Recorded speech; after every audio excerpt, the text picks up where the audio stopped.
अस्सलाम वालेकुम and good evening.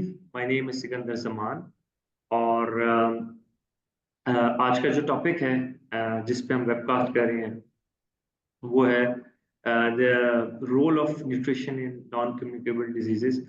और इसके लिए हमने फिर से एक दफ़ा हमारे एडवाइज़र भी हैं कैपिटल कैबिनेट के और हमारे मेंबर भी हैं पाकिस्तान पार्लियामेंट में Dr. Abdul Momin.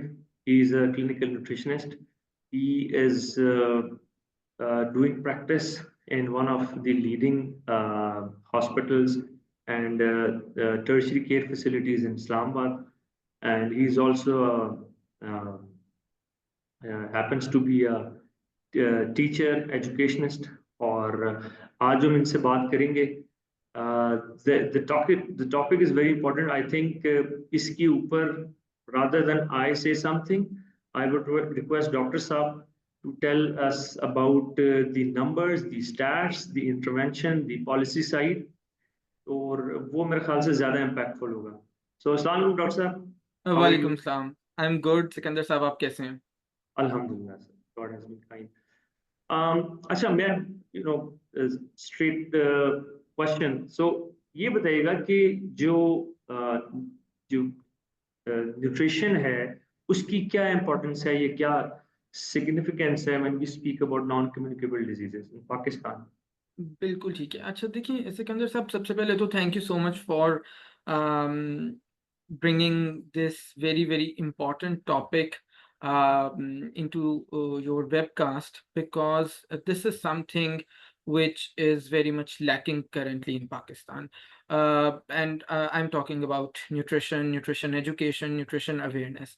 जब हम पाकिस्तानी कॉन्टेक्स्ट की बात करते हैं तो हमारे पास unfortunately double burden of disease हम कहते हैं। हमारे पास एक तरफ कम्युनिकेबल डिजीज़ेस तो हैं ही, जैसे कि मलेरिया है, डेंगू है, ट्यूबरक्यूलोसिस है, बट दूसरी तरफ उसके साथ साथ हमारे पास बहुत ज़्यादा बर्डन बढ़ गया है नॉन कम्युनिकेबल डिजीज़ेस का।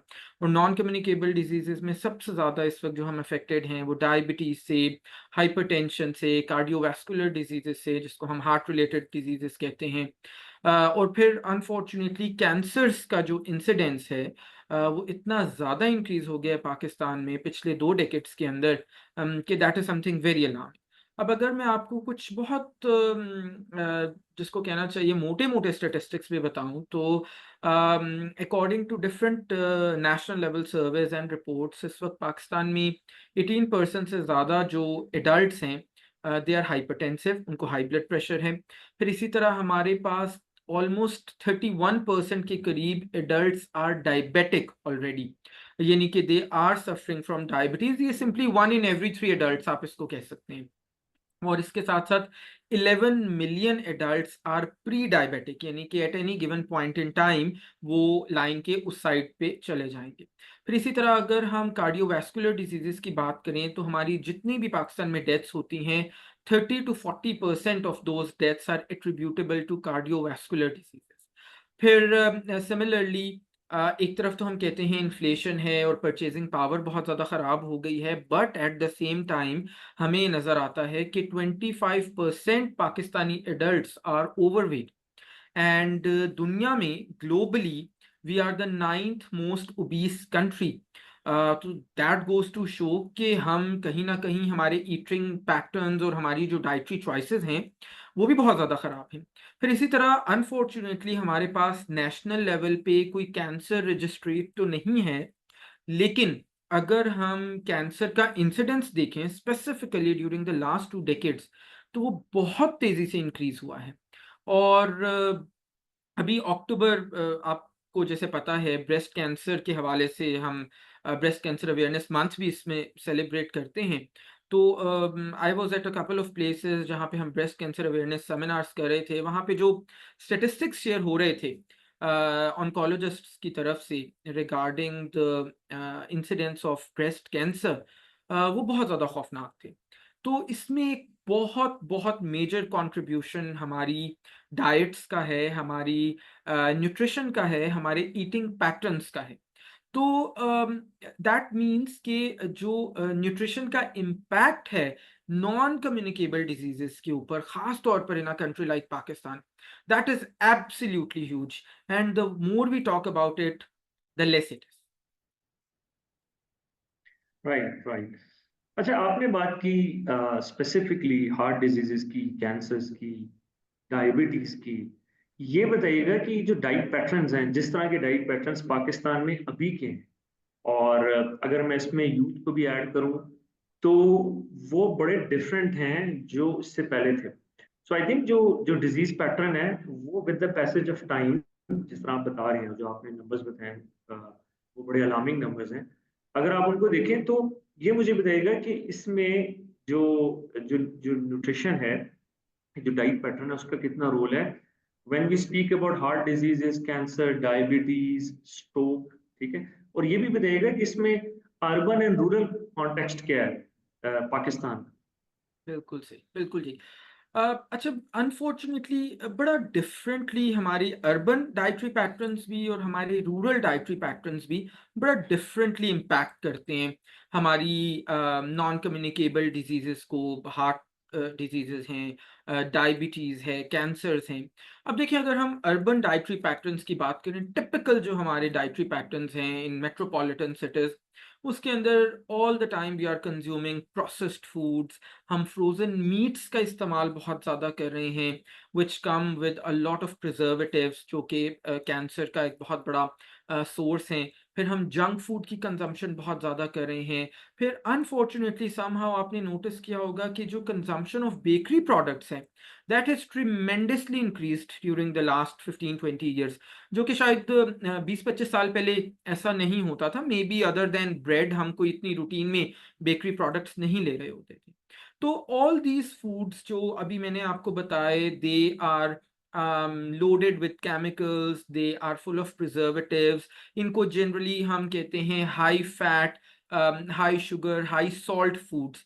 और ये इनके अंदर वेट गेन करवाने का पोटेंशियल भी बहुत ज़्यादा होता है, और the more we gain weight, the more is the risk of developing non-communicable diseases in general, whether it is diabetes or whether it is hypertension, or when we talk about cancers, most of the cancers even, तो उसमें obesity का भी एक बहुत बड़ा risk factor हम उसको consider करते हैं। सिमिलरली, अगर हम अपने रूरल डाइटरी पैटर्न्स को भी देखें, तो वो भी अनफॉर्चुनेटली कोई ज़्यादा अच्छे नहीं हैं। जिसमें अगर आप 2-3 चीज़ों को ऑब्जर्व करें, तो देसी घी का जो कंजम्पशन है rural dietary, typical rural dietary pattern में, वो बहुत ज़्यादा है।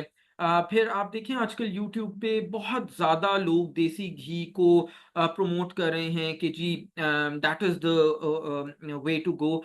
हालाँकि not knowing that desi ghee is full of saturated fats.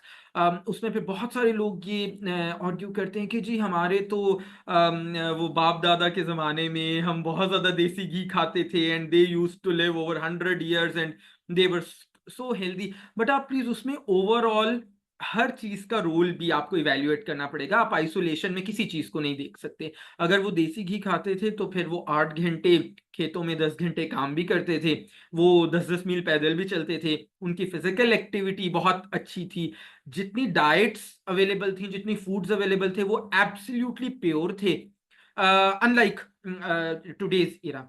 फिर इसी तरह आप देखें, टिपिकल रूरल डाइटरी पैटर्न्स में फुल क्रीम जो मिल्क है, या जो फुल क्रीम बटर मिल्क है, लस्सी जिसको हम कहते हैं, उसकी कंजम्पशन बहुत ज़्यादा कॉमन है। Again a source of saturated fats. फिर वही बात है कि उसमें वेट गेन करवाने का पोटेंशियल इन चीज़ों में बहुत ज़्यादा होता है। तो अनफॉर्चुनेटली जब हम rural as well as urban dietary patterns को कंपेयर भी करते हैं, तो आपको in terms of the risk कोई खास फर्क नजर नहीं आता। और फिर आप ये भी ऑब्जर्व करें कि इवन रूरल एरियाज में भी आजकल ट्रेंड्स बड़ी तेजी से चेंज हो रहे हैं। आप देखें, पहले पूरे पूरे गांव में कोई एक घर ऐसा होता था जिसमें गाड़ी होती थी, बट आजकल तो वो ट्रेंड बिल्कुल चेंज हो चुका है। दैट गोज टू शो कि हमारे फिजिकल एक्टिविटी के पैटर्न्स भी इवन रूरल एरियाज में भी ऑल टुगेदर चेंज हो गए हैं। So there was a time जब इवन फॉर दैट मैटर, हम मैं अगर अपने चाइल्डहुड को भी रिकॉल करूँ, एक शहर में रहते हुए, एक बड़े शहर में रहते हुए, so we always use to play out in the grounds, और शाम का वो वक्त होता था जब तमाम बच्चे बाहर खेलते थे। सो फिजिकल एक्टिविटी पैटर्न्स भी बहुत बहुत हमारे बेहतर थे हमारी डाइटरी पैटर्न्स के साथ साथ। तो ऑब्वियसली दोनों को जब हम कंपेयर करते हैं तो none is really good in terms of non communicable disease risk. Right. तो ये बताइएगा कि ऐसे कौन से न्यूट्रिएंट्स होते हैं जो इस डिजीज की, हम बात करते हैं एनसीडीज की, उसको एक तो प्रिवेंट कर सके, और अगर वो हो गई है तो उसको मैनेज कैसे कर सकते बिल्कुल ठीक है। देखिए, सबसे पहले तो all of us need to understand the significance of balanced diet. तो जब हम बैलेंस्ड डाइट की टर्म यूज करते हैं तो इसका मतलब है कि we are going to consume everything but in balance, in moderation, in proportion to each other. All the nutrients should be there, all the food groups should be there. हमें carbohydrates भी रोजाना लेने हैं, हमें हेल्दी फैट्स भी लेने हैं, हमें प्रोटीन भी लेना है, फिर हमें माइक्रो न्यूट्रिएंट्स की भी डेली बेसिस पे सबको जरूरत है, which include vitamin and minerals. फिर हमारा फ्लूइड इनटेक भी बहुत अच्छा होना चाहिए, जैसे कि वाटर है और जो हम लिक्विड्स ले रहे होते हैं। तो इसमें अब सबसे इंपॉर्टेंट चीज है कि हमने अपनी डाइट को बैलेंस कैसे करना है। सो जो हम इंटरनेशनल गाइडलाइंस हैं वो हमें बताती हैं कि रोजाना आपकी जो टोटल कैलोरीज हैं उनका 45 to 65% should come from carbohydrates, जैसे हमारी रोटी है, चपाती है, राइस है, पोरेज हैं, ये वाली चीजें हैं। फिर आपका 20 to 35% कैलोरीज फैट से आनी चाहिए। ऑब्वियसली हेल्दी फैट्स हम ज्यादा प्रेफर करते हैं, जैसे नट्स हो गए, जैसे सीड्स हो गए, फिर वेजिटेबल ऑयल्स हैं, these are healthy sources of fats. फिर आपकी 10 to 35% कैलोरीज प्रोटीन से आनी चाहिए।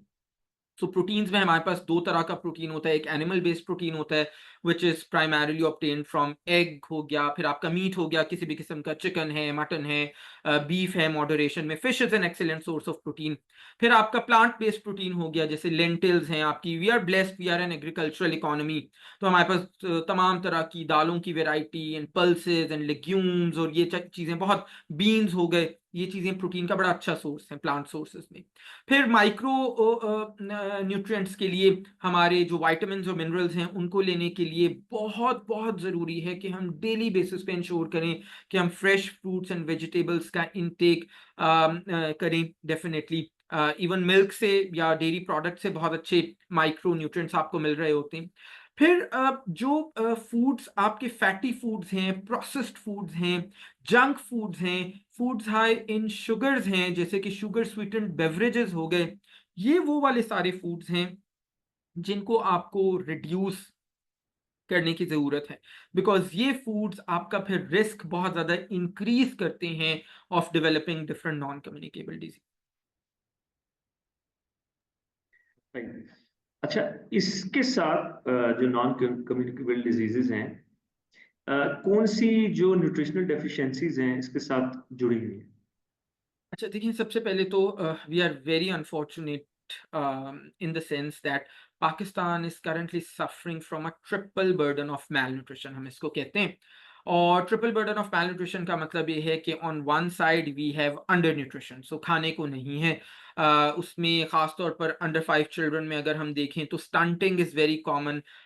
तकरीबन हमारे पाकिस्तान में 40% के करीब बच्चे स्टंटेड हैं। स्टंटेड का मतलब ये होता है कि जब बच्चों की height as per their age attain नहीं हो रही होती, and that is a form of chronic malnutrition. और स्टंटिंग में प्रॉब्लम सिर्फ हाइट का नहीं है, इनफैक्ट कॉग्निटिव एबिलिटीज का प्रॉब्लम आ जाता है, विच गोज टू शो कि आपका फ्यूचर सेफ नहीं है। अगर आपके बच्चे हेल्दी नहीं है, उनकी कॉग्निटिव एबिलिटीज उस तरह की नहीं है, तो how could they be productive individuals in the future. फिर इसी तरह अगर हम वेस्टिंग की बात करें तो तकरीबन 18% बच्चे हमारे वेस्टेड हैं। वेस्टेड का मतलब ये होता है कि लो वेट फॉर हाइट है, so as per the height उनका वेट अटेन नहीं हो रहा, ये एक्यूट मैल न्यूट्रिशन को शो करता है। फिर अगर हम अंडर वेट की बात करें तो 29% बच्चे पाकिस्तान में they are underweight, which means कि लो वेट फॉर एज है उनका, यानी एज पर देयर एज उनका वेट अटेन नहीं हो रहा सही से। और अंडर वेट फिर आपकी क्रॉनिक और एक्यूट दोनों तरह की जो मैल न्यूट्रिशन है उनको रिफ्लेक्ट कर रहा होता है।